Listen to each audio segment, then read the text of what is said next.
All right, let's see what's happening here. Let's see if we're actually live right now for anyone who's joining us. I can see on my phone, right? You should be able to. Yeah, let me see. All right. We haven't gone formally live. Wait. There we go. Okay. Oh, yeah. We're up. We're up. There's two watching us. Let's see if we can see two people who are here. It's a live Show us, broadcast. I see a live show us who you are. broadcast. This is our tuning segment of the show, by the Tuning. way. We're going to get started here in about. Is there like a bit of a delay? Like I see ourselves on it, but Yeah, there's going to be a bit of a delay on the YouTube video. So we'll Oh, just there we watch go. this, make sure that this is all good. should be able to. There we go. Yeah, it's working. It's working. All right.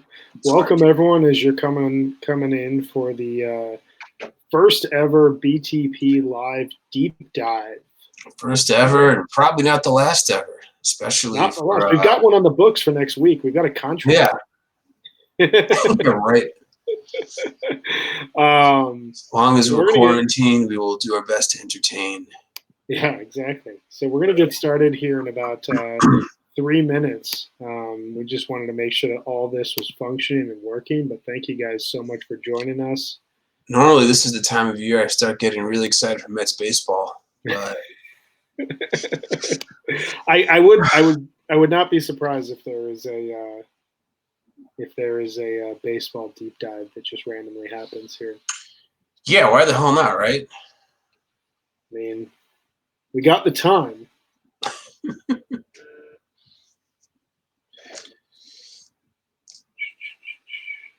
All right. Jam base. Thanks, guy. You've got the time if you've got the inclination. Dave, do you know any jokes while we're waiting on getting started here? 2 minutes until this officially begins, guys. My 5-year-old told me some jokes tonight from her highlights. Let's see if I can remember any of them. Knock, knock. Who's there? Can I tell you a joke about pizza? Pizza what?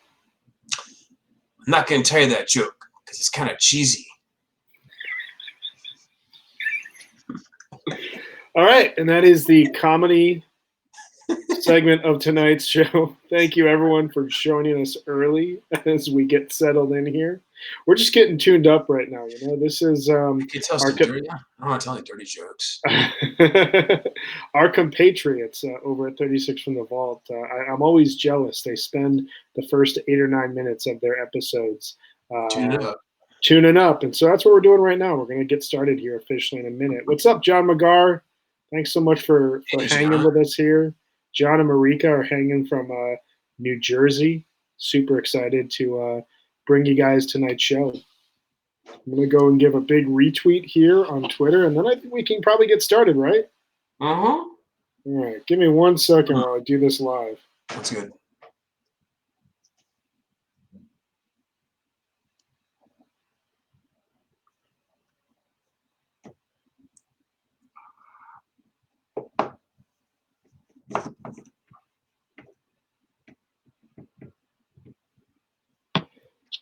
All right. It is just shy of 9 p.m. We'll give them East Coast. 9:01 will kick in. We'll do right. We'll go and do an official start to it. Yeah, we'll go raging full on around 9:01. I'm gonna do a quick stretch. Dave, what are you drinking? McGar's asking. That is Daisy Cutter. It's Half Acre. It's their very traditional 5.2% pale ale. It's a great standby. I saw a 4-pack the other day, and I said, that's a good quarantine beer. That is a very good quarantine beer. I still got one left that I brought back from Chicago. I should probably drink it right about now. But I love that beer. All right, so it's 9 p.m. Eastern, 7 p.m. Mountain. Let's go ahead. Let's kick it off how we always kick it off, Dave. Hey, folks. I'm David Goldstein. I am Brian Brinkman. You are tuned into a very special live deep dive episode of Beyond the Pond podcast. This is the podcast in which, generally speaking, Brian and myself utilize the music of Phish as a means of introducing the listeners to other bands. These are usually not jam bands because we love Phish. We are Phish fans. Sometimes the problem with Phish fans is even when they're social distancing, they don't listen to other bands. They just have their heads buried on Fishnet and their heads buried in the Helping Friendly book and only focus on their most favorite band, when in fact, with all the time that they're going to be spending indoors, they should be listening to other bands. And we're going to try to help out with that. We are here performing a service. We're trying to utilize the insanity of the world right now to learn new ways to bring our ideas, our conversations, our musical recommendations to you all. For some of you, this may be the first time that you're seeing us live and in person, and for that I will say I'm sorry.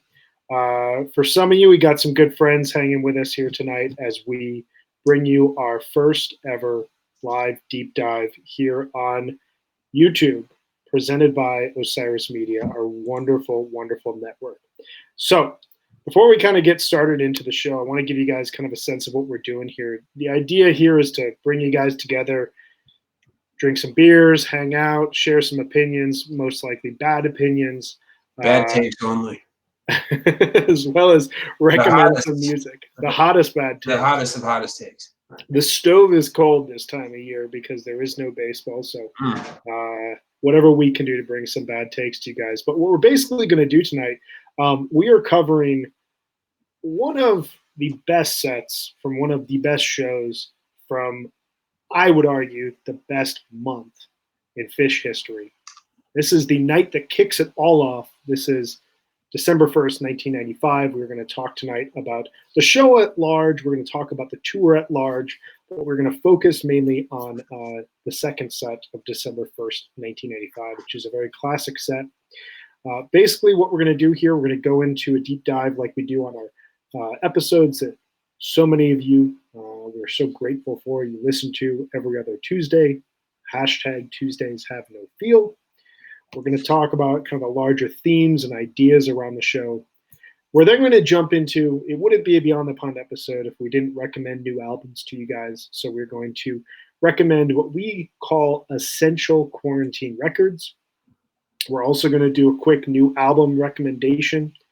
We would love to do, if possible, if there's enough of you guys that want to spend a couple of hours here on a Sunday with us, we want to do a quick BTP Q&A. Feel free to tweet at us @_BeyondThePond. And then we're going to transition from this space to the YouTube playlist of December 1st, 1995's Set 2.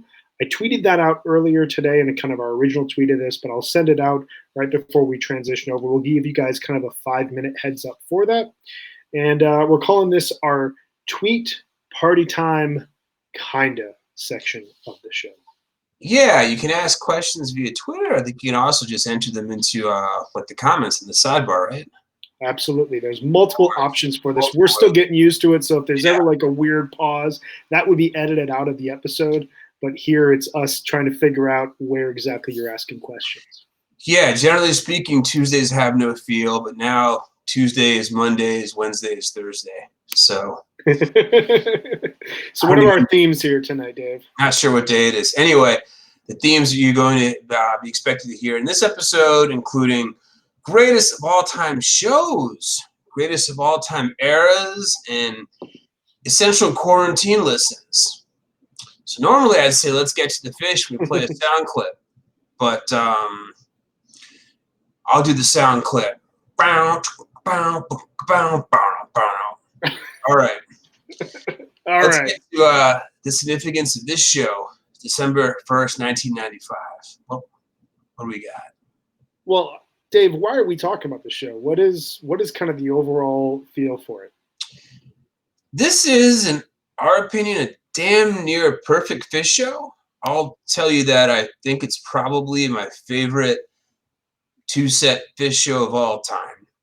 I'll just give you a quick story. I had tickets to December 2nd, 1995 in New Haven. Mediocre show, except for the incredible Tweezer. So back in 1995, when we wanted to get our setlist info, 16-year-old kids went on the Prodigy network, because you had AOL, Prodigy, and CompuServe, and you go to the Fish Forum, you look at December 1st, 1995 set list. And I pulled up the set list, and then I went, motherfucker! Because it was, just look at it. It doesn't get any better than that. And I knew that they had kind of wasted everything in the Hershey show, and in a sense, December 2nd was a little bit of the leftover crap. But anyway.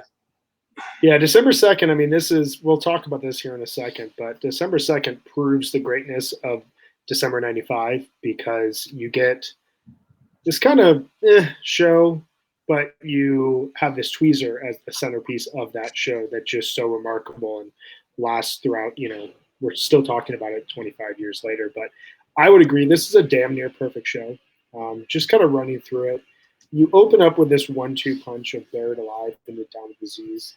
At this point in the band's history, Buried Alive had really cemented itself as, when the band opens with this song, they mean a lot of business. And I know that you and I have both seen a ton of shows over the years that have Buried Alive openers.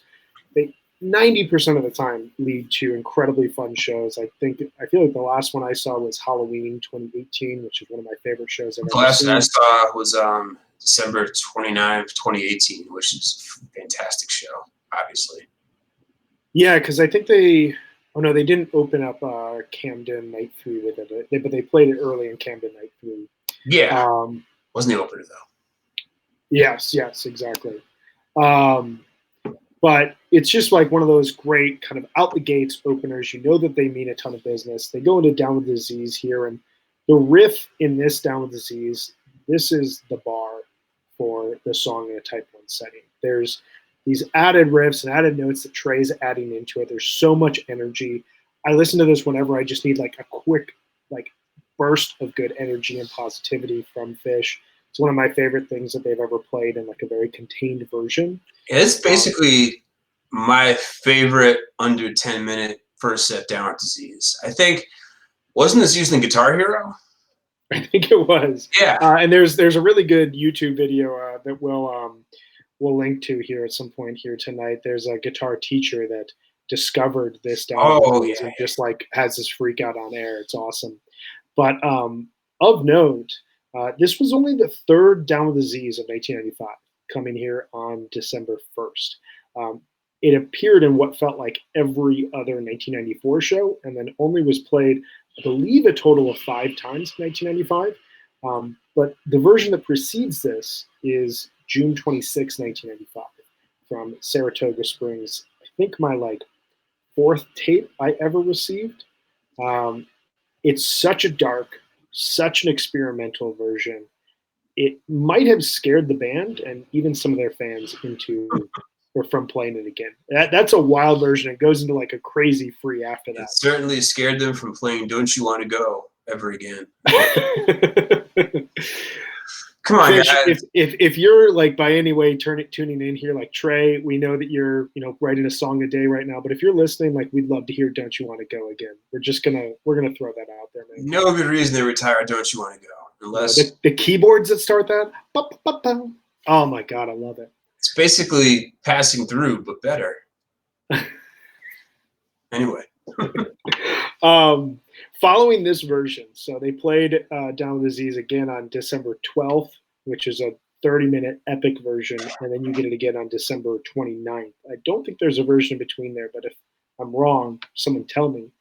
But that version on December 29th is part of a show we'll talk about here in a little bit. But really, really great first set here. Great versions of Theme from the Bottom, Wolfman's Brother, Chalk Dust Torture that really keeps set one going on high. It's just Wolfman's Brother had Betrayal Love. He said that verse is so great, I'm gonna sing it again. Yeah. It's just a really good, energetic first set, and hearing Wolfman's Brother, knowing that Fish tour, like a lot of things right now, are at risk of happening in a positive, fun way that we are used to on an annual basis. I was listening to Wolfman's Brother while I was taking a drive today, and I was just thinking about how great that song is, like early to mid first sets in like a summer shed when you've got like 2 or 3 beers in you and you're a little bit, you feel that breeze coming through, and it's just like such a fun song to dance to, and made me hope that summer tour is happening here again. And then you got the Wolfmans, you got your Choctaws Torture, then one of the best Forbin's Mockingbirds. I mean, this is, at this point, it's a special song because they maybe only play the Forbin's Mockingbird combo once every 20, 25 shows. Yeah. And this basically tells the history of the world through chocolate. Hershey, you get like some Simpsons action, chocolate. It's just extremely well executed. And then if I recall in addition to chocolate, this is the one where he sends the fan base in like a wild goose chase through King of Prussia, right? He does, yeah, because they're playing so close to there. Right. Of course, King of Prussia, it's, I guess you could call it a suburb. I don't know, it's not quite mainline Philly, but it's like 25 minutes outside Philadelphia. Probably best known for a gigantic mall, which I'm assuming is closed right now, as is most things outside Philly and in Pennsylvania. The King of Prussia Mall. We're checking out someday, certainly.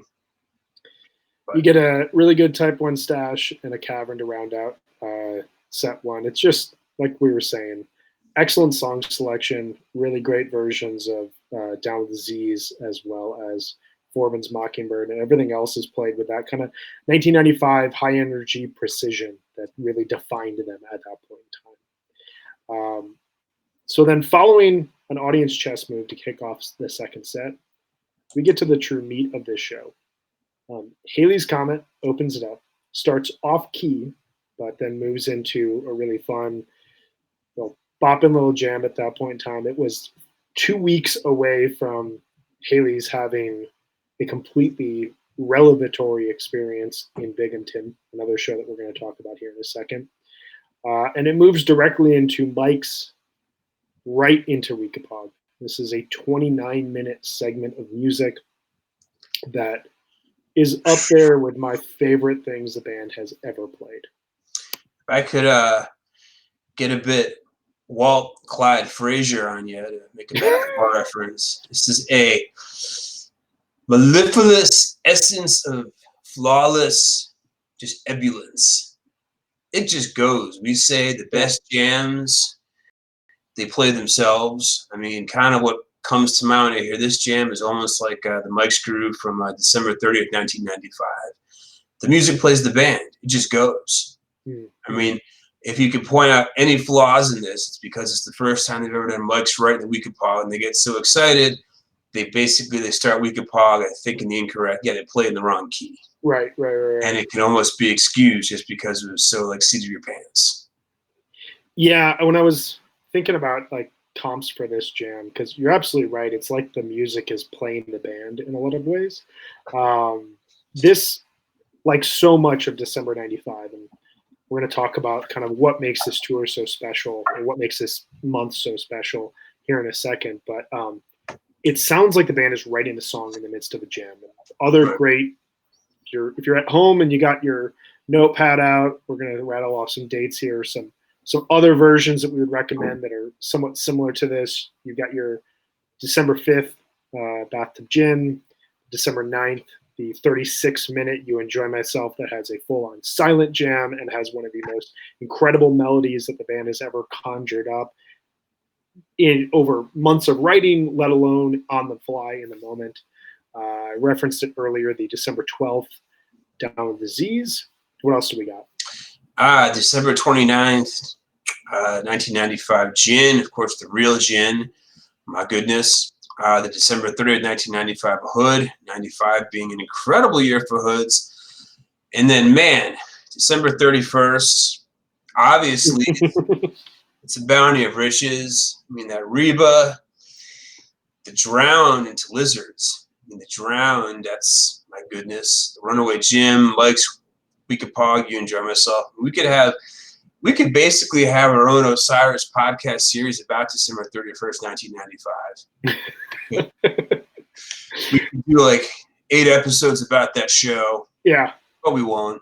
There's so much to cover with that show, and in so many cases, it's such a peak moment to that point in the band's history where they had arrived. They're headlining Madison Square Garden on New Year's Eve. That it almost was like they walk off the stage, and what are you supposed to do at that point in time? It's almost the closest comparison in a lot of cases to what would happen 5 years later, 4 years later with Big Cypress, and they completely reinvented themselves. The back half of this set, following this Mike's in the Weekapog, is just gravy. It's really great song selection. It's kind of one of those sets where after you play a jam segment like that, you could really just throw a bunch of songs out that nobody wants to hear, and you're still going to re-listen to the show in full because the jam is so great and the energy built off of it. But they don't do that. They play a bunch of great songs. You've got Mango Song, Into Wilson, Into Suspicious Minds, and those three songs, Mango and Wilson, very old, older songs at that point in time. Suspicious Minds, kind of the big Fishman cover of the era. It really shows off that humor was kind of the root of Phish in 1995. This is something that would change about 2 years later with 1997, when a lot of the humor that was a part of the band kind of took a backseat or went to the sidelines, where the music really carried the band forward for the next 6 or 7 years through like the 2.0 era.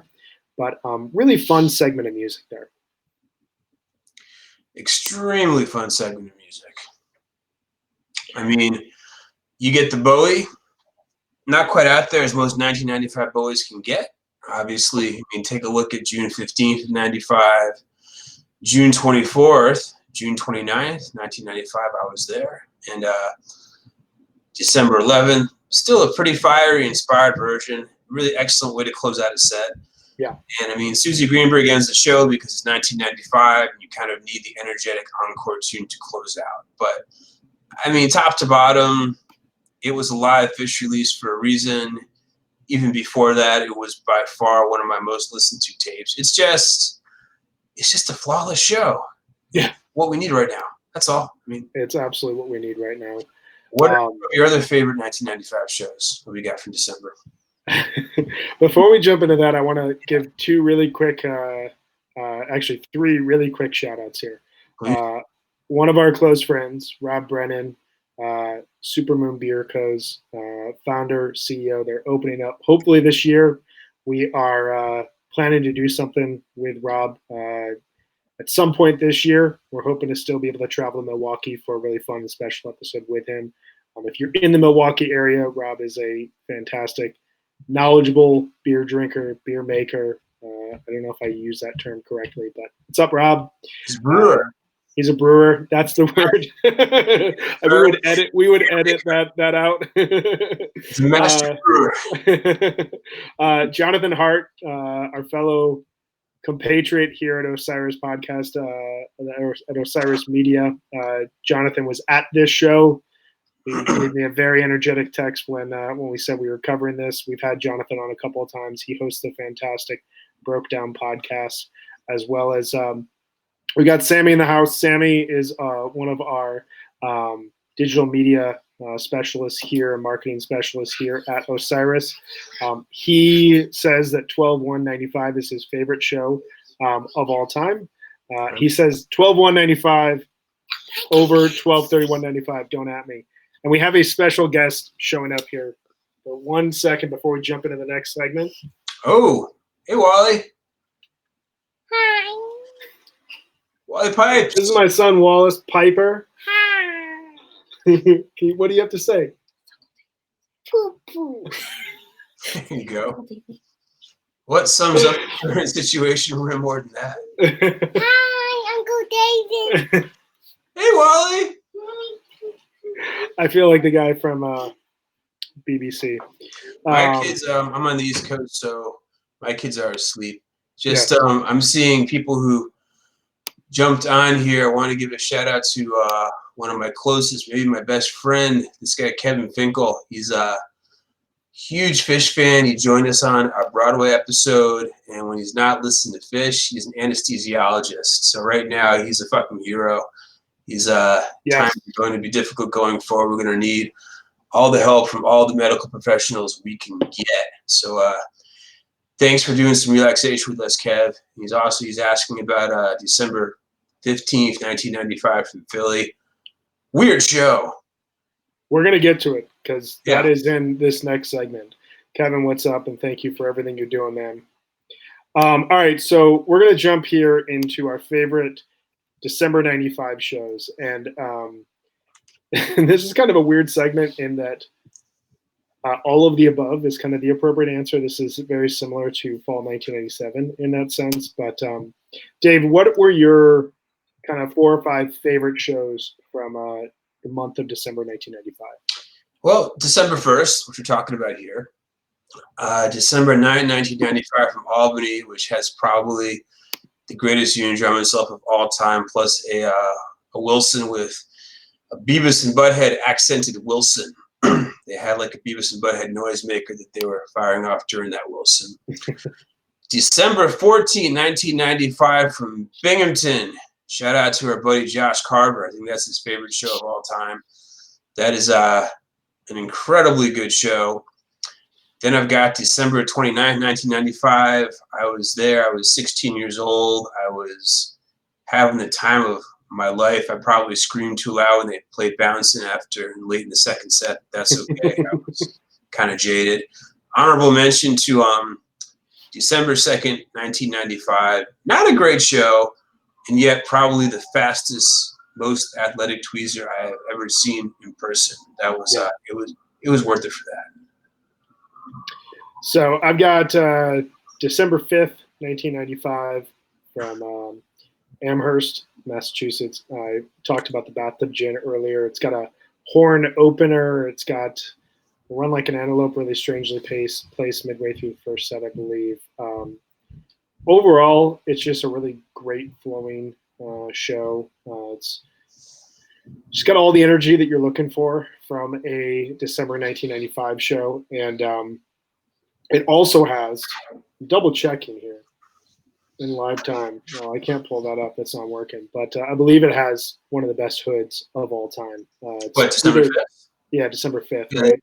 that's the best hood of all time. Yeah. Unbelievable hairy hood. December 7th from Niagara. Also officially released. You can see parts of the video up on YouTube as well as listen on like Spotify or Live Fish. But really fantastic. Mike's Tweakapog in that show. Amazing, distorted, kind of weird, all over the place, split up in a mouth. And a Slave to the Traffic Light that I think is in the 3rd song of the show. It's just a very oddly placed slave that really works. It's early in the first set. 12-11 from Rochester. Portland, Maine. Okay, Portland, Maine. You're thinking 97. Yeah, 97. Portland, Maine. The Poor Heart Show. Or no, sorry, that's Hampton. The Doglog Show. They played Doglog like 15 different times. And that show had that was a Warren Haynes sit-in, which back in 1995 was still kind of a surprise. Yeah. They played Doglog like a bunch of times during the show, and at one point everyone yells at them. At one point everyone boos them. At one point nobody reacts. It's just hilarious. There's a crazy Bowie. Just a fantastic overall show. Tube, when they never played Tube at that point in time. And then shout out to Kevin Finkel, December 15th. I will go on record. I think the first set of the show is absolutely perfect to open up with Chalk Dust and then Harry Hood, and there's Wilson in there. There's Suspicious Minds. It's just super high energy. Trey's first show ever playing live at the Spectrum. Talks about his first concert that he saw there. I think it was Jethro Tull. Yeah. It's just a bizarre show. The second set's got a really weird rotation jam. The only performance ever of the song Mallory. It kind of goes strangely off the rails. And for me, I love that about it because so much of December 95 is just like, it's near studio perfection from the band. Like, I think so many of these shows sound like a band walked into a studio, was fully edited on in a live setting or like for this live sound and somehow reproduced it. But they're all doing it in the moment. This show feels a little bit sloppier, a little bit weirder, and I tend to like that about it. Yeah, I wasn't at that show. I had friends who went, and they said part of that second set they screwed up, which is okay because it means Fish is human. I just got a notification that we are dual competing with Adam Granchiel, who is playing Ice the Wind right now. Which, hey, I get it. Adam Granchiel is the GOAT in a lot of ways, so I totally understand. But hey, if you want to hang out with us, still, we're here. We're having fun. If someone wants to tell Adam Granchiel to stop and tune into us too, that's cool. We will take him and his audience, and right. If he wants to hop on, we're cool with that too. But so Dave, we've talked a lot about December 1st too. We've talked about our favorite shows. I want to know why December '95 was so great, and I want our viewers to know this as well. Why is December 1995 so great? I mean, why is buffalo chicken pizza so great? It's like everything you love about fish, but more of it. I mean, it's like pizza's good enough on its own. Then when you add the chicken and the blue cheese and the buffalo sauce, then it just becomes like a religious experience. I mean, this is like 12 years into their career. I mean, they had been combining everything they've been perfecting over the previous 6 years, looping through their home turf, playing incredible shows throughout the Northeast nightly in front of their most diehard fans. I mean, it was just the peak of everything, to the point where they knew they were going to have a down year in '96, and they really had to take a step back and see how to do '97. Yeah. No, I agree with all that. And the buffalo chicken pizza analogy, I'm suddenly hungry and also thinking of perfection. So December '95, no matter if you're new to the band and you're first hearing this for the first time, or if this is old knowledge, I feel like it's always good to hear this sort of stuff because it's so fascinating to me. So they're 12 years into their career at this point, and they've essentially combined everything they've been perfecting over the previous 6 years, so going back to 1989, while looping through their home turf and playing incredible shows nightly in front of their most diehard fans. At this point, Phish is just becoming a national phenomenon in a lot of ways. They've transitioned from a massive tour out west one fall earlier in 1994, where they were playing some smaller kind of minor league hockey arenas as well as playing theaters still, to here now. Jerry Garcia passed away 4 months prior. They've started playing stadiums and they've started playing arenas, and they're just at a completely different level, but they're playing this month's worth of shows through the Northeast with the people that have been with them since their college days, since their theater days, whatnot. It's just really special in that sense. A quick run through the last 6 years. So in 1989, they tightened up their entire sound. They'd been jamming a lot in '87 and '88. They tightened this up. The overall structure becomes really important to the band. And they're bringing what you could call like a variety show of sorts on the road for 3 years of intense touring, like 150 show years, as well as a vast spread. So they're playing way outside of the Northeast. They're playing a lot of parts of the country that they don't return to as much nowadays, and they hadn't played before. By 1992, 3 years into this whole process, they were pretty much a well-oiled machine. And in April of that year, they began playing more experimental sets, which led to August 1993's massive breakthrough. Anyone who's listened to 814, 89, 811, 815, 816, Red Rocks, I could go on and on and on. There's jams in those sets that are in those shows that, specifically thinking like the Marat Gin from August 13th, that just totally changed what people could conceived of Phish at that point in time. And that leads into 1994, which is a peak year altogether. Ideas feed into ideas, and the band begins taking chances at really every available second, be it a Segway set, be it big jams, be it playing Gamehenge to start the first set, and then their newest album, Hoist, in the second set, whatever. Everything was on the table. They go backstage in Milwaukee, find out that O.J. Simpson's on the run, and they feed OJ into every single part of that second set. Just wild, wild stuff throughout that summer.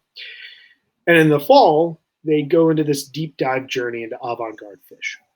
That carries over into the summer of 1995. It's perhaps my favorite month in Phish history. I don't think I would say it's the best, but it is my favorite because it's so bizarre. 25, 30-minute long jams dot pretty much every single show. Their playing is super tight, but they're also taking loads of chances. And then by fall, they're turning inwards again. So here they have the experience of the past 6 years, excellent jamming, overall playing that's really been feeding into the whole system. They're moving towards what I call linear musical communication, which would really be the focus when they get to 1997, while learning to be an arena band. And you can hear the development towards December and the Madison Antelope, the Halloween show, Fox Atlanta Run, the Orlando Stash, the fantastic November 30th show from Dayton, Ohio. And you move into December 1995. Again, they're at the peak of their powers. They're touring through their home turf. They're pushing themselves nightly to be better and better and better. And by months and years end, they're so polished that they literally had to change their sound entirely. Hence, all of 1996 is basically a transitional year with a ton of gems. In 1997, they completely reinvent themselves around this very minimalistic, groove-based jamming, linear musical communication. There's no leader in the band. They're just playing as a democratic unit. It's unbelievable. That to me, that whole aspect is what makes December 1995 so fantastic. So we're going to do a little bit of a shift and just kind of just briefly touch upon a few acts that we think had their own December 1995s, per se. Yeah. So, I mean, the first thing which came to mind for me was Neil Young in 1973. I mean, I think his 73 tour is 64 shows, kind of like crisscrossing coasts. He was playing the songs from Time Fades Away, the songs from Tonight's the Night were being played, and this is just like peak. It wasn't all Ditch Trilogy yet at this point, but he was playing arenas, lots of songs that people didn't recognize. The shows were getting raucous. You look at the cover of Time Fades Away and you see like the huge, dirty 1970s rock crowd. And it's just, whew, it was quite good. Brian, what else we got? Brian up and disappeared. Where'd you go?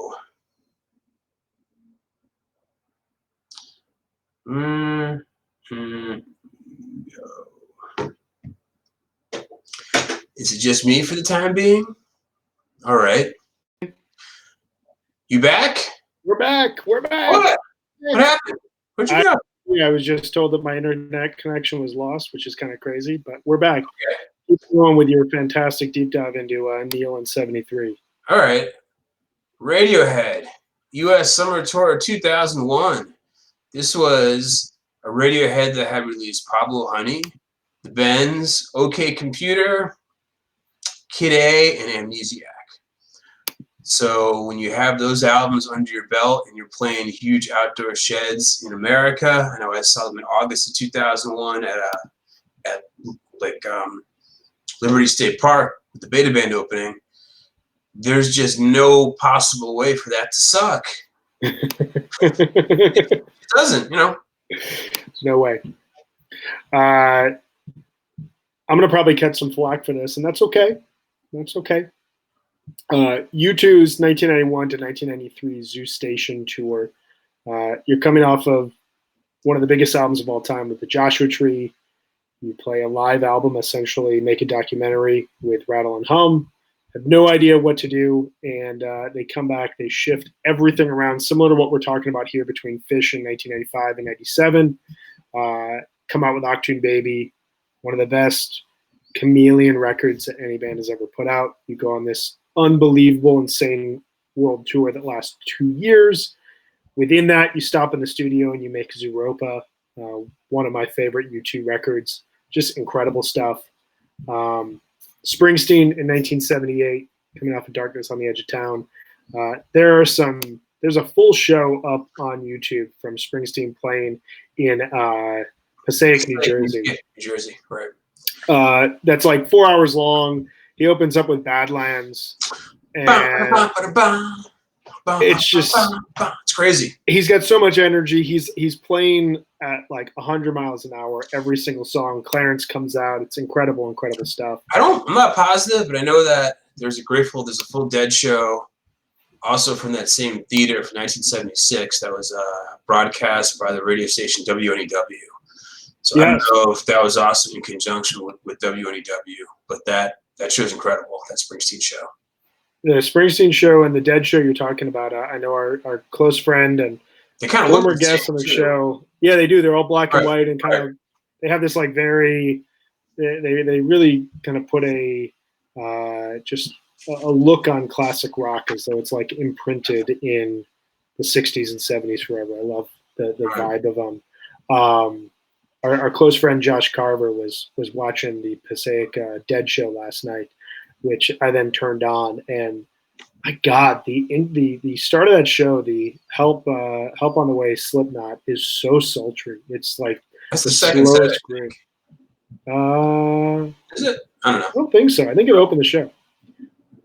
If someone knows, they can go ahead and tell us.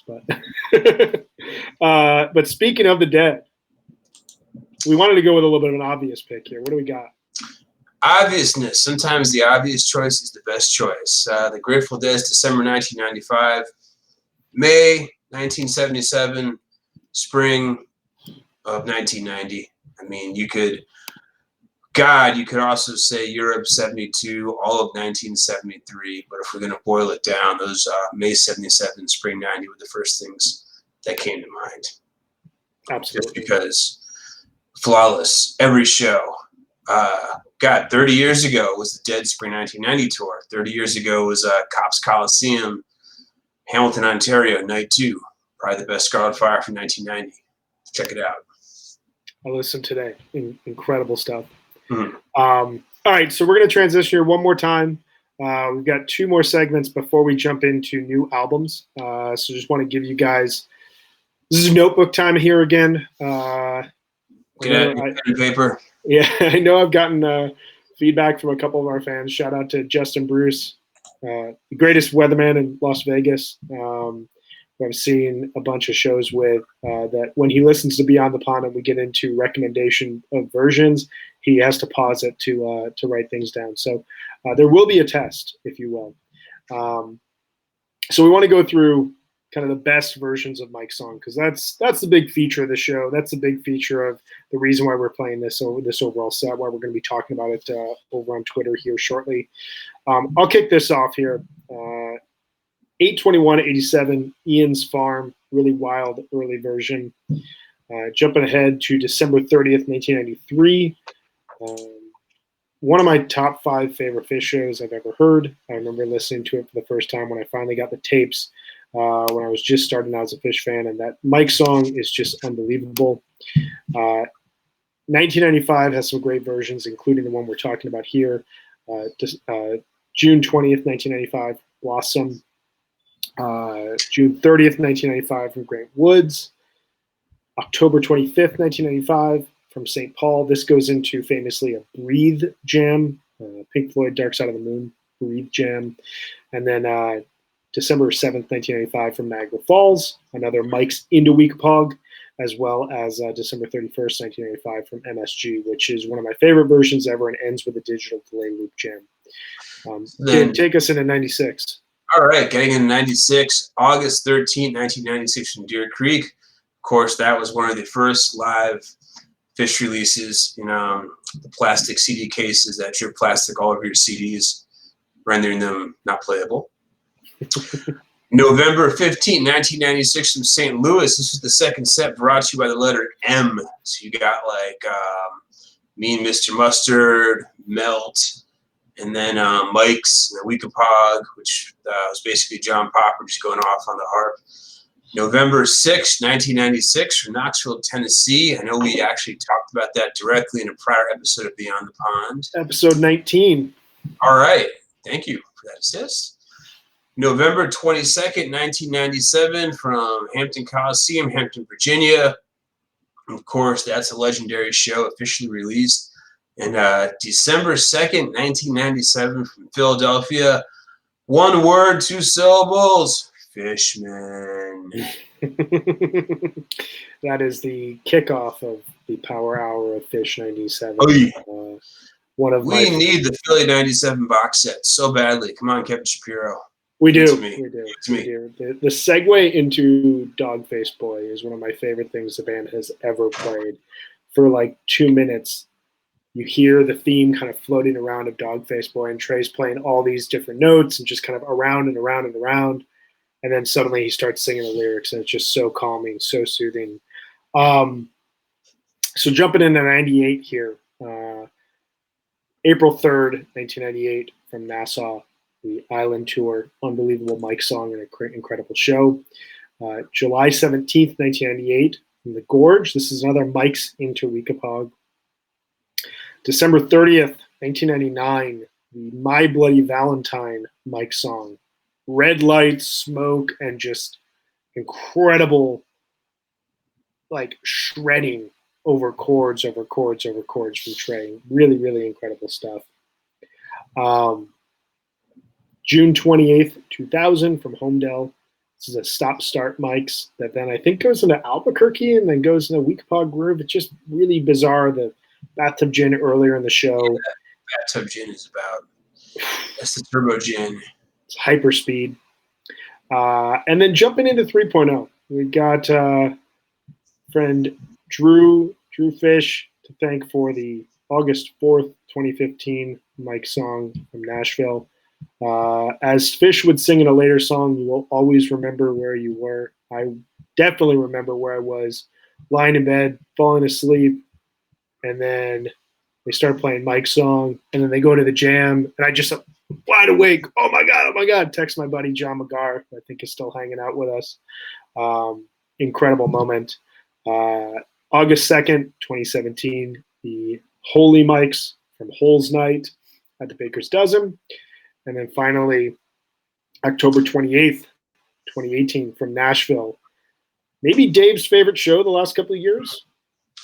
Yeah, that show goes. That show is so good. That show fucking goes. That ghost, man.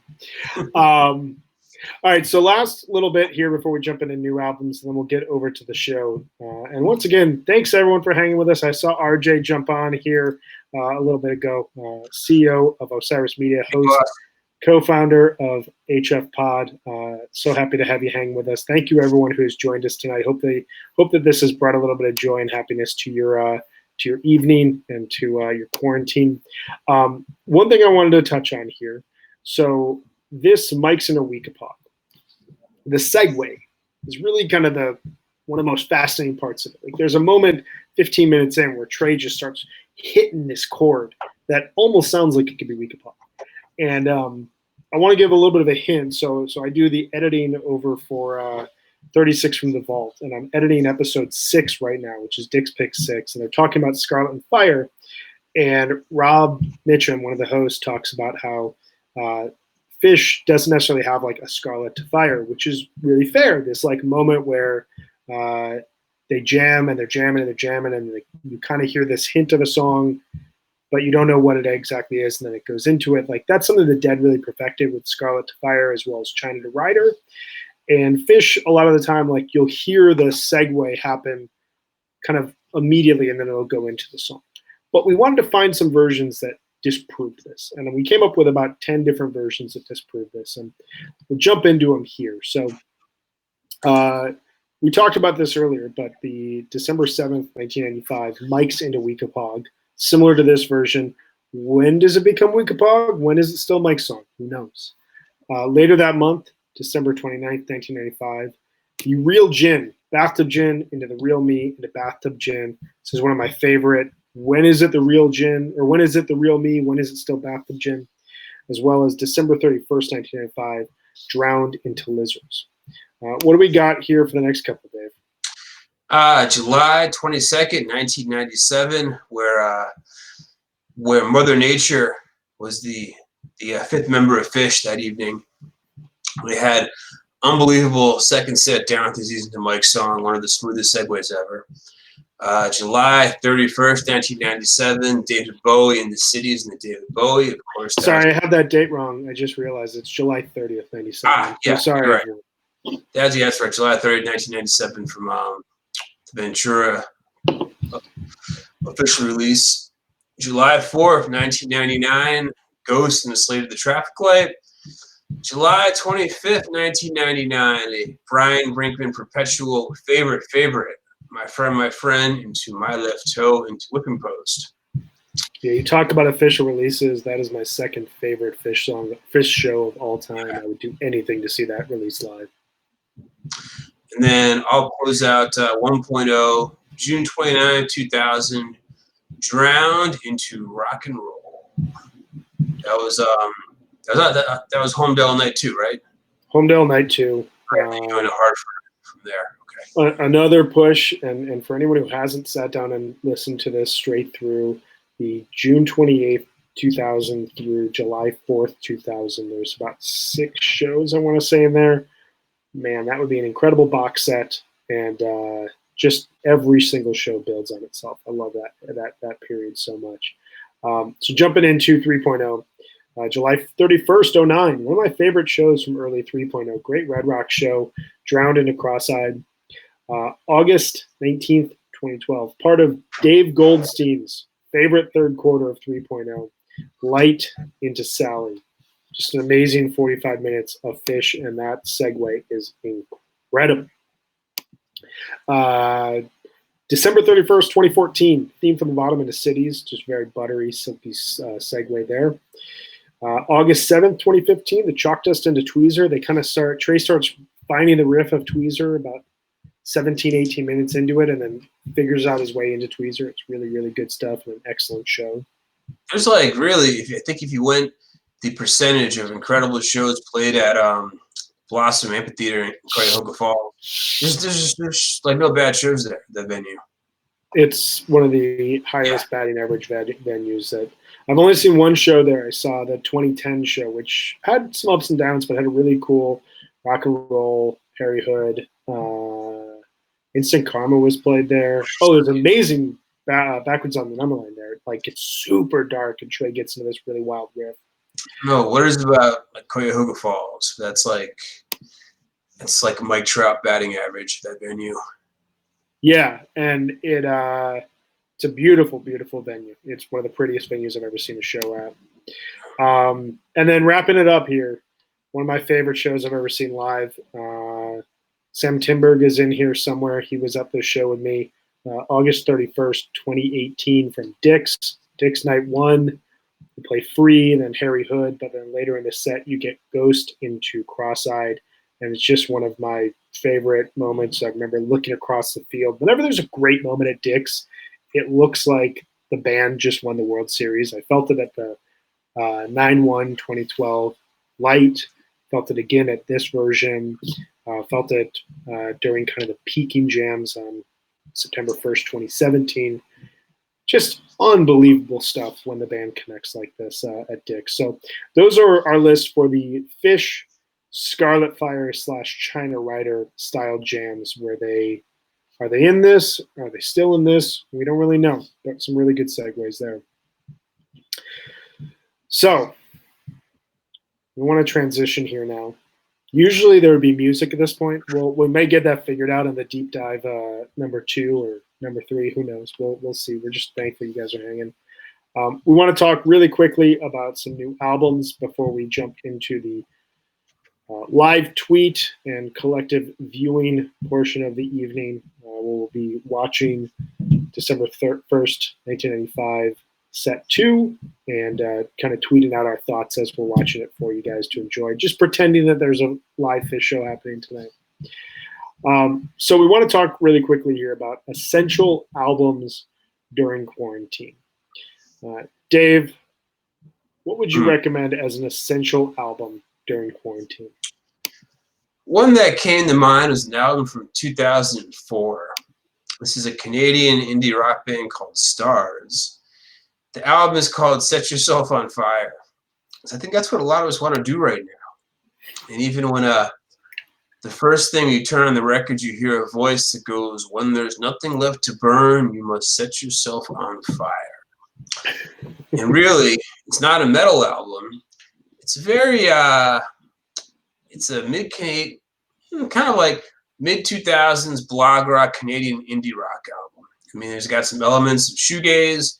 There's a lot of power pop.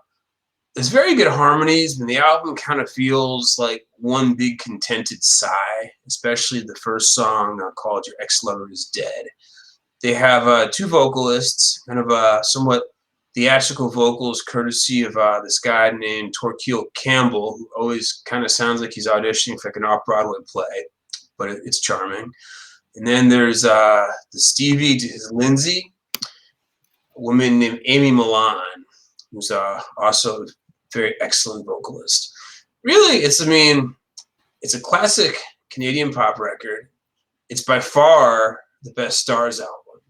And I think they kind of realized this at the time because it spawned a remix album, and the tour from 2004 to 2006, it seems like it was never ending. It seems like they played New York City at least 9 times, like supporting this record. I think I saw them like 3 out of those 9 times. I mean, Stars, they still exist. They still put out decent to good albums every 3 years or so. I mean, Set Yourself on Fire, that's the one to hear if you're just going to hear one. I would stay away from the follow-up record, In Our Bedroom After the War. Seriously, if you learn anything from this podcast, is don't listen to In Our Bedroom After the War. It's not good. But Set Yourself on Fire is a great record that I would recommend. It's kind of, it could be a good bomb in these times, I think. I definitely listened to a lot of Stars back when I was in college. Oh, shit. Yeah, them and they have any association with Broken Social Scene? Oh, yeah. Lots of association with Broken Social. Yeah, the whole New Pornographers, Broken Social Scene, Stars, Apostle of Hustle. Yeah, we played Casey Accidental off of Broken Social Scene's You Forgot It in People in episode 1, where we covered the Camden Chalk Test. And that was kind of like a record that, like, you know, like Trey was saying back over the New Year's run, that he got hit in the head with a pan and then he screamed. That record kind of did that to me. I was past it like my second week of my freshman year of college, and I was just like, there's music like this. So yeah, I definitely listen to Stars. That's a great record. So I brought my record with me. This is kind of show and tell. My recommendation for Quarantine Listen is a quarantine type of record. This is one of my favorite Bob Dylan albums of all time. This is New Morning. It's a beautiful looking record. It's got a really simple, just like solemn look at young Bob Dylan in his early 30s, who is a couple of years removed from a motorcycle accident, who was no longer writing about what it meant to save the world, no longer writing about Masters of War, no longer writing weird psychedelic 10-minute-long songs that the Grateful Dead would later cover. This is early 70s domesticated Dylan. This is a perfect quarantine listen. We're all right now, even those of us who don't want to be. We're all domesticated. I personally like being quarantined, and because I'm a slight introvert and I like the idea of just having my stuff at my house. If you're having a hard time with it, this is a really good record to listen to, kind of ease yourself into it. These are very personal songs. They're very inward. It's as far removed from the voice of the generation, Dylan, as you could get. And this is a great stepping stone from, say, the Highway 61, Blonde on Blonde, to Blood on the Tracks. This is kind of that middle ground between it. Self-Portrait's kind of a record that a lot of people have issues with. Planet Waves, there's a big fan base around that record. New Morning's kind of right in between. There's moments where you listen to the record and like you could hear a song like If Dog Would Run Free and be like, what the fuck is Dylan singing about? Why am I listening to this? And then, you know, there's Time Passes Slowly. There's this title track, New Morning. What else is on there? If Not For You, Day of the Locust is great. The Man in Me, which is popularized, obviously, in The Big Lebowski. It's just fantastic. Fantastic overall record. I am a diehard Dylan fan, and when you're a diehard fan of any band, as you guys know from listening to Fish, a lot of the time you start digging around in the stuff that nobody's told you to listen to. And I remember discovering New Morning when I was traveling overseas for the first time. And it just hit me in a big way, and I think it would be a great record for you all to listen to right now. So before we jump into the live set, we want to leave you guys with 2 new albums that we recommend. Dave, what is your new album that you would recommend people listen to at this point in time? Well, here's the thing. I don't know if I'd recommend to listen to it at this point in time, but it's still a really good album. This album, it's by a quartet from Brighton, England called Porridge Radio. And the album is called Every Bad. I think it came out about 2 weeks ago. This is gloomy art rock in a way that only like the British seem capable of. I mean, think PJ Harvey, think Robert Smith of The Cure, think Nick Cave, who I realize he's Australian. He actually lives in Brighton, and as far as a lot of people are concerned, he's British. He's an honorary Briton. So the front woman of this band named is Dana Margolin. She is like really now established herself as this like awesomely goth like vocalist. I mean, this is like I eat this stuff up with a spoon in the sense that there's post-punk bass lines, there are some aspects of shoegaze. It's just really gothic grandeur. Like if you've ever seen the TV show Peaky Blinders, which has like a lot of PJ Harvey, it has the Nick Cave theme song. It's based on like post-World War I grimy, like Birmingham, England. This album would sound extremely good over an episode of Peaky Blinders. If you like gothic British rock, if you like The Cure, if you like those types of things, it's not exactly what you would call uplifting, but if you're a fan of the genre, it's extremely good. I mean, this will probably be in my top 10 albums of the year, at least at this point. So that is, for any of you who are new to us, which, hanging with us here for 60 minutes while our mugs are up on the screen, I got to imagine a lot of you have listened to us many times before, but if you haven't, David's wheelhouse is everything he just described. Gets the highest rank. Yeah. All right, I'm going to talk about a record that I was going to talk about in our episode that is coming out on Tuesday, but I decided not to because there was another great record I wanted to discuss at the time, and that is Real Estate's The Main Thing. This is an interesting record because I wasn't super into their most recent album prior to this. I'm blanking on the title of it, probably because I only listened 1 or 2 times. In mind. So Atlas, which came out in 2014, 2014. Yeah. I remember I was on the road. That record is it's perfection. It's dad rock, Sunday afternoon, having a light beer after mowing the lawn, kind of wandering around the house, baseball games on, breeze coming in through the house. You got food getting ready to throw in the oven. You're right. Atlas is 2014.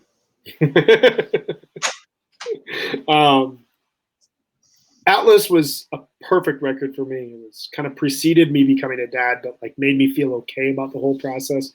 The Main Thing is the first Real Estate record since then that has just completely blown me away and really been like one of my go-to albums over the last last couple of weeks. You take Atlas, this like perfect guitar record, you add synths, it's super warm, it's super comforting. It's one of the most calming records you could hear right now. Songwriting's excellent, kind of flows in and out of song ideas into kind of really nice pastures of space, sonic quality. I love it. It's a back porch, sunny day, social distancing record. There's another record, I don't want to mention it right now, that Dave talks about in our episode coming out here on Tuesday. That is another fantastic back porch IPA dad rock record that I'm eating up, and these two kind of complement each other in ways that like work together, but also they're very different in a lot of cases. Either way, you throw this one on 3 o'clock in the afternoon on a spring afternoon, even if you're just able to hang out on your back porch. It's really, really good stuff. So Real Estate, The Main Thing, I cannot recommend that enough. I love it. So, all right then. Before we jump into the show, I'm going to go ahead here really quickly while I have y'all here. I'm going to send over the link into the chats.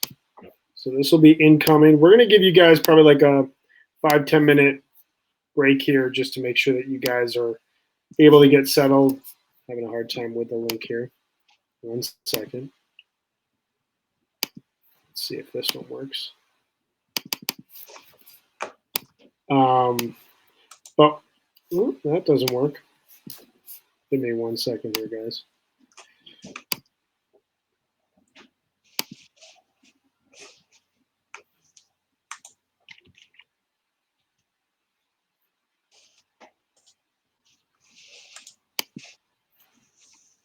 All right, here we go.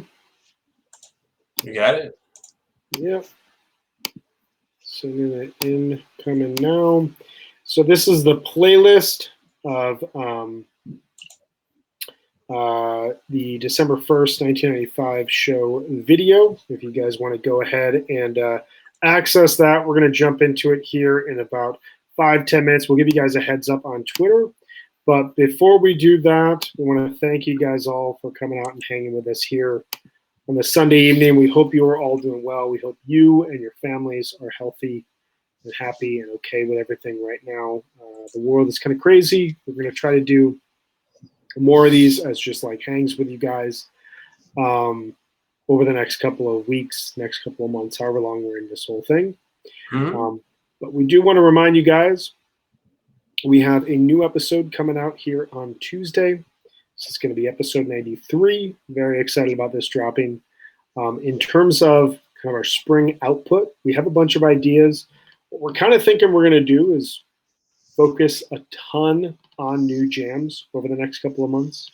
We want to have some guests on who we've been talking to, but we want to also be mindful of the fact that people have kind of a different schedule, a lot happening right now. We have a different schedule happening right now. We're that too. Kind of running a daycare / school / I still have a day job up and over here for the foreseeable future. Yes. So it's anything but normal. We're trying to, if we can help by keeping things a little more normal, a little more relaxing for you, that's what we'll do. Absolutely. So we want to do some more stuff like this. We want to mainly, though, focus on jams for you guys, because we know that listen to Fish, listen to new music is kind of great stuff to pass the time and get you through even the best of times, if not really challenging hard times. So only thing we would say, we would recommend that you guys follow Osiris Media for many more live stream coming. There are a lot of other podcasts in the network who are going to do live hangs like this, as well as shows. We're working with a couple bands to get live shows up and running. We had our first one last night with Kendall Street Company out of Charlottesville, Virginia. Got a couple more in the pipeline here that will be starting up over the next couple of days and weeks. And we're going to do another one of these. We're going to do this next Sunday, March 29th at 11 a.m. Eastern. We're going to do a Sunday morning hang. And brunch with Beyond the Pond. Get your bagels alive. We're going to try to pick something that's a little bit more easygoing, a little bit more kind of Sunday morning type set. If there's anything that you... Every radio station in America has brunch with the Beatles. Yeah, right. You get brunch with the pond. Brunch with the Pond. If you have ideas, if there's anything you want us to, any set or any show you want us to cover, please by all means tweet us at _Beyond the Pond. And with that, I think we'll let you guys go. We'll sign off. Come back. No, I just want the best for everyone out there. Wash your hands. 20 seconds. Social distance. It's really a good idea. Hopefully this will be a relatively small blip in time and you'll have a crazy story to tell your ancestors in a few years. But God, if you sat through this, or this is the first time we've done this, so we really thank you very much for hanging out with us and going beyond the pond. And I'm really looking forward to the second set, December 1st, 1995. Absolutely, absolutely. So we'll tweet that out here in a couple minutes. We'll give you guys a few minutes to get settled, crack your next beer, and we'll look forward to doing a live tweet as though we've got another set of fish coming up here tonight. This is how we're going to make it work for right now. So everybody be well. Thank you guys so much for hanging. We're going to go ahead and close this thing down, and we'll see you guys on the interwebs here shortly.